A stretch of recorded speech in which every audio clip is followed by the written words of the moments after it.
अस्सलामुअलैकुम dear students, कैसे हैं आप? मुझे उम्मीद है आप खैरियत से होंगे। डियर स्टूडेंट्स, आज हम कम्प्लेक्स नंबर के बारे में पढ़ेंगे कि कम्प्लेक्स नंबर्स क्या होते हैं, और उसके बाद सेट ऑफ कम्प्लेक्स नंबर्स पढ़ेंगे डियर स्टूडेंट्स, और उसके बाद कॉन्जुगेट ऑफ कम्प्लेक्स नंबर्स, और लास्ट में जो है ना हम कम्प्लेक्स नंबर की जितनी भी प्रॉपर्टीज़ हैं डियर स्टूडेंट्स, वो आज की इस वीडियो में हम पढ़ेंगे। तो डियर स्टूडेंट्स, 2.5 एक्सरसाइज को हल करने से पहले कम्प्लेक्स नंबर का जानना जो है वो क्या है, बहुत ज़रूरी है।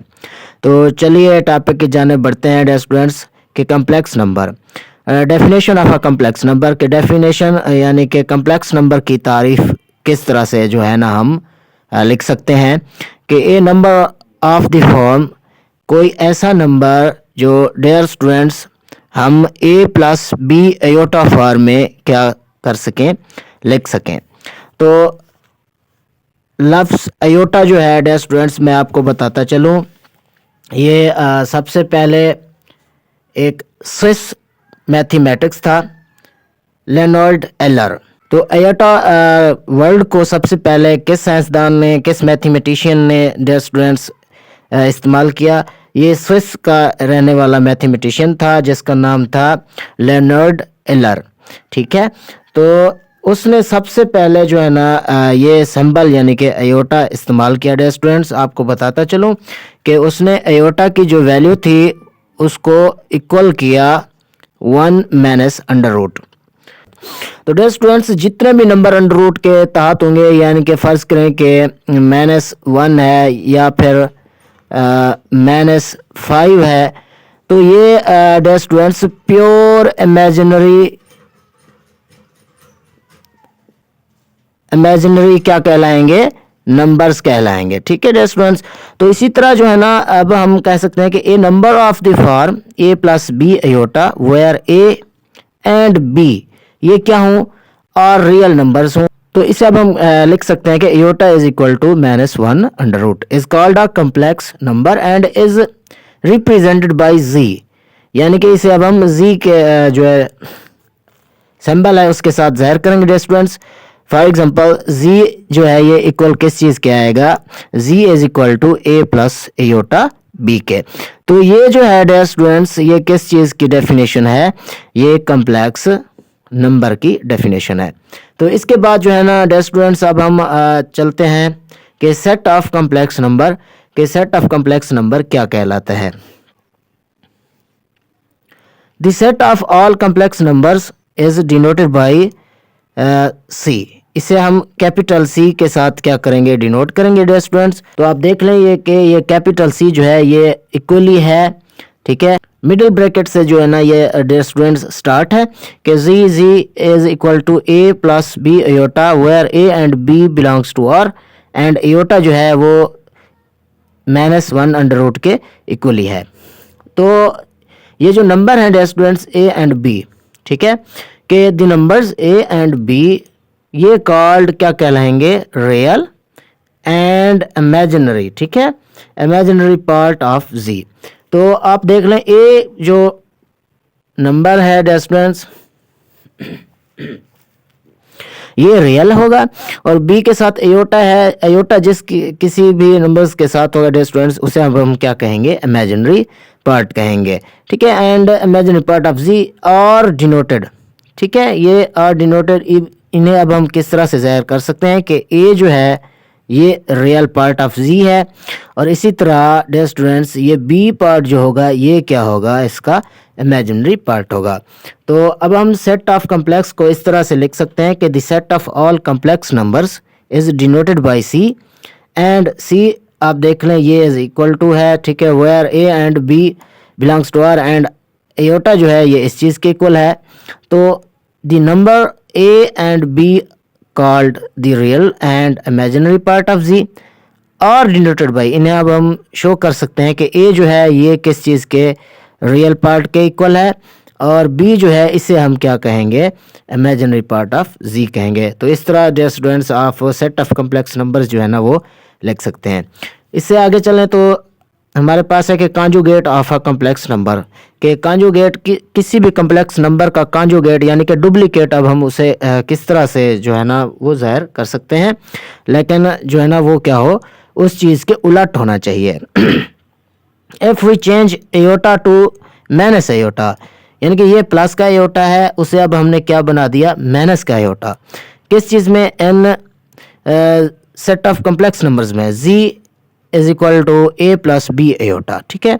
इसमें वी अपटेन, तो इससे अब हम हासिल कर सकते हैं कि we obtain an other complex numbers. आप देख लें ये किस चीज़ के इक्वल है, ए प्लस बी एयोटा के इक्वल है।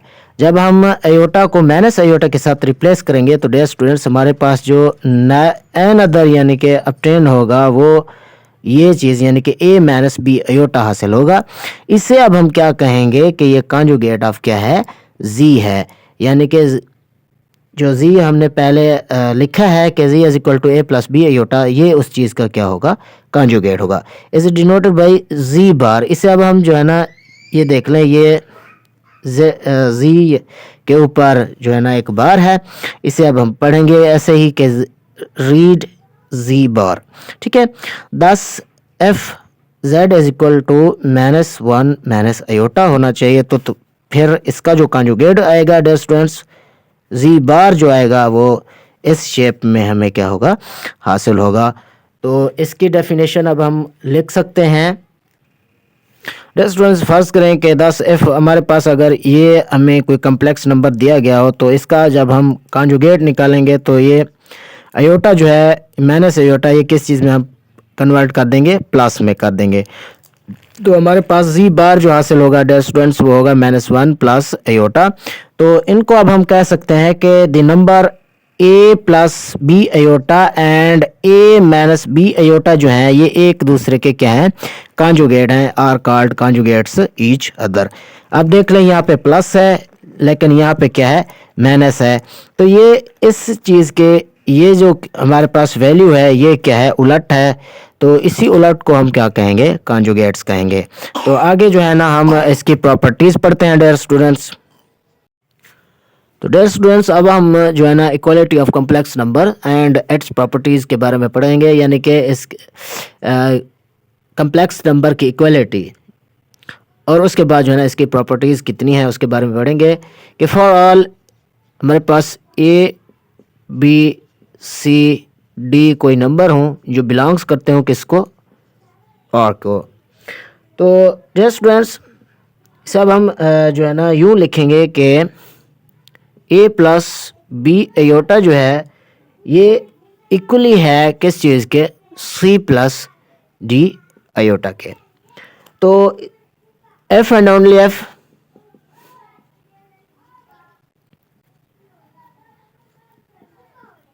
ये क्या होने चाहिए, हमारे पास ए इज इक्वल टू सी होना चाहिए और डियर स्टूडेंट्स बी जो है वो इक्वल होना चाहिए किस चीज़ के, डी के। यानी कि रियल पार्ट रियल के इक्वल हो और इमेजिनरी पार्ट किस चीज़ के हो, इमेजिनरी पार्ट के इक्वल ही हो। तो इसे अब हम जो है ना डियर स्टूडेंट्स एक एग्जांपल के साथ जो है ना वो हल कर सकते हैं। फर्स्ट करें हमारे पास कोई एग्जांपल है कि 2x plus Y square aorta. तो ये इक्वल है किस चीज़ के डियर स्टूडेंट्स, ये है 4 प्लस 9 एयोटा के इक्वल। तो इस पे हम वही ऊपर वाली कंडीशन के एफ एंड ओनली एफ।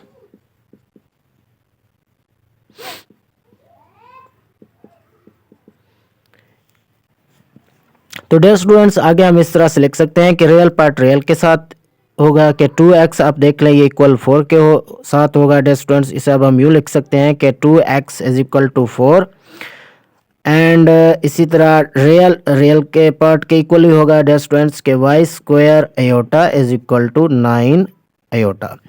तो आप देख लें यहाँ पे जो है ना एयोटा के साथ ये एयोटा कैंसल, तो ये जो है ना y square is equal to 9 आएगा डियर स्टूडेंट्स। और इसी तरह ही इसे अब हम 2 के ऊपर जो है ना डिवाइड कर देते हैं, ये 2 से ये 2 कट हो जाएगा और देख लें ये 1s और ये 2। ठीक है, तो इसे अब हम यूँ लिख सकते हैं डियर स्टूडेंट्स के x इज़ इक्वल टू 2, यानी कि ये हमारे पास रियल पार्ट आ गया। और इमेजिनरी जो पार्ट था डियर स्टूडेंट्स इसका अब हम अंडर रूट ले लेते हैं, तो ये आएगा कि y इज़ इक्वल टू ±3। हमने क्या मालूम कर लिया डियर स्टूडेंट्स के इक्वलिटी ऑफ कम्प्लेक्स नंबर। तो डियर स्टूडेंट्स अब हम जो है ना प्रॉपर्टीज़ के बारे में पढ़ते हैं कि प्रॉपर्टीज़ जो हैं dear students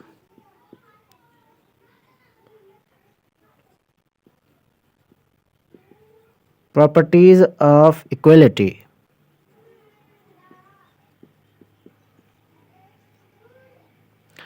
of real number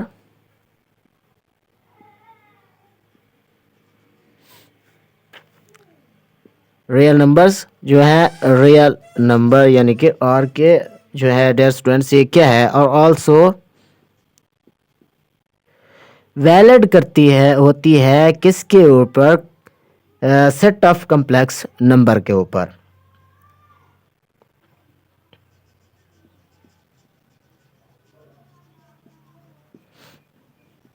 set of complex number.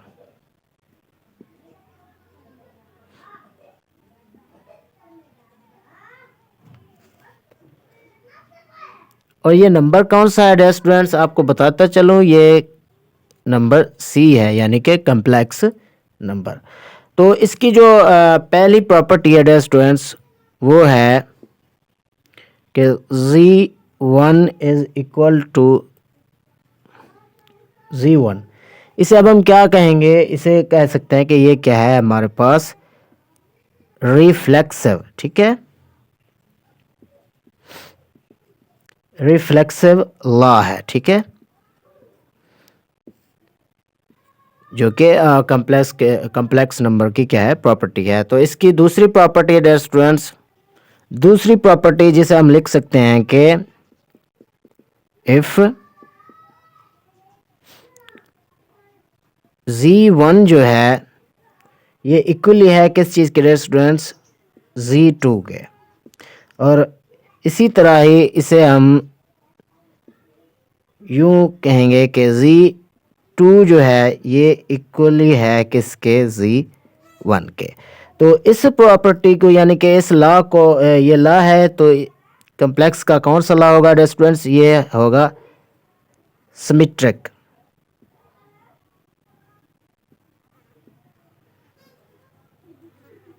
Symmetric law. ठीक है, तो इसकी जो थर्ड प्रॉपर्टी है डियर स्टूडेंट्स यानी कि थर्ड जो लॉ है वो है ट्रांजिटिव लॉ, जिसे हम यूं लिख सकते हैं कि एफ z1 जो है ये इक्वल है z2 के, एंड z2 जो है ये इक्वल है किस चीज़ के, z3 के। तो देन फिर जो है ना हम कह सकते हैं कि z1 जो है ये किस चीज़ के इक्वल है, z3 के इक्वल है। ठीक है, तो इसे अब हम लिख सकते हैं कि ये कौन सा लॉ है, ये ट्रांजिटिव लॉ है।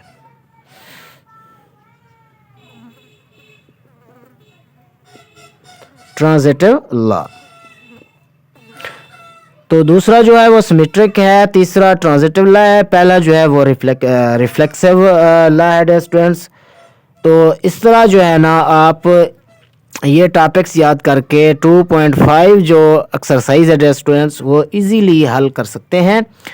डियर स्टूडेंट्स अगर आपको ये वीडियो अच्छी लगी हो, अगर आपके नॉलेज में इजाफा हुआ तो इस वीडियो को लाइक ज़रूर कीजिए और चैनल को सब्सक्राइब भी ज़रूर कीजिए ताकि हर नई आने वाली वीडियो आप लोगों तक पहुंच सके। मुझे दुआओं में याद रखिए। Thank you.